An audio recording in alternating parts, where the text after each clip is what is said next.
Bonjour, salut, c'est Anne à French Hour. C'est frenchhour.com. Aujourd'hui, nous allons apprendre le pronom Y. Le pronom Y. Le Procope, t'y vas? Moi, j'y vais à chaque fois que je passe par Paris. Y est un pronom. Un pronom remplace un nom, un mot ou une proposition. Y remplace un mot ou une proposition dans deux cas.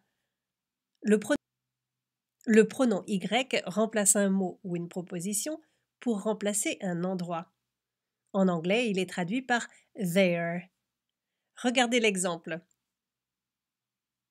Il va à l'école. He's going to the school. Or he's going to school. L'école est un endroit. Si vous voulez remplacer l'école et que vous voulez dire he goes there, vous allez dire il y va. Notez que le pronom Y va toujours avant le verbe. Voyons les exemples. Nous sommes derrière la maison. Derrière la maison est remplacé par I. Nous y sommes, nous y sommes. Ça veut dire we are there. Le manteau est dans ta chambre. Dans ta chambre est un endroit. Donc on va mettre I au lieu de dans ta chambre. Le manteau y est. Et vous voyez qu'il est avant le verbe. Et ça veut dire the coat is there. Ils ont attendu en face du café. En face du café est un endroit. On va remplacer par i avant le verbe. Ils y ont attendu.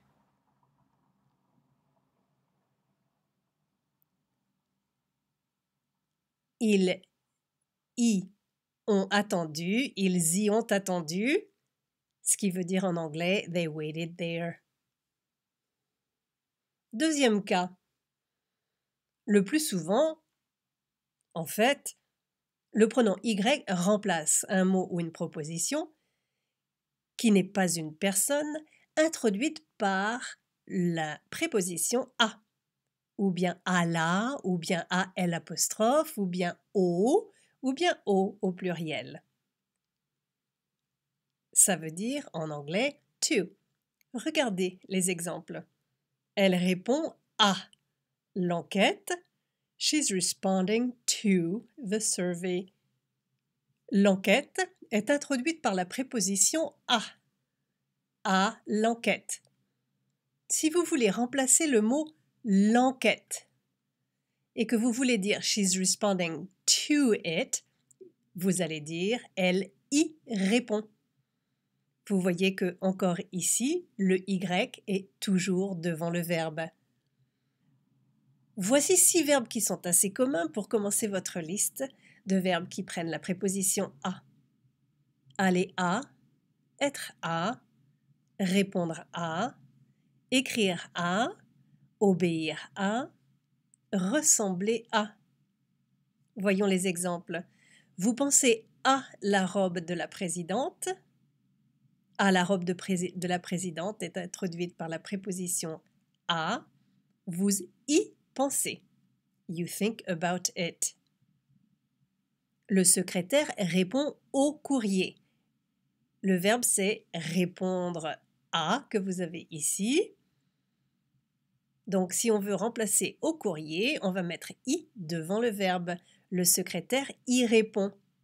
Et ça veut dire the assistant answers it. Troisième exemple. Il ressemblait à un château. Vous avez encore ici la préposition à, parce qu'en fait le verbe à l'infinitif, c'est ressembler à. Donc si vous voulez remplacer à un château, vous allez mettre i devant le verbe. Ils y ressemblaient. Et ça veut dire they resembled it. Voilà à peu près pour le pronom i. Et bien sûr, vous avez l'expression idiomatique il y a, there is, or there are.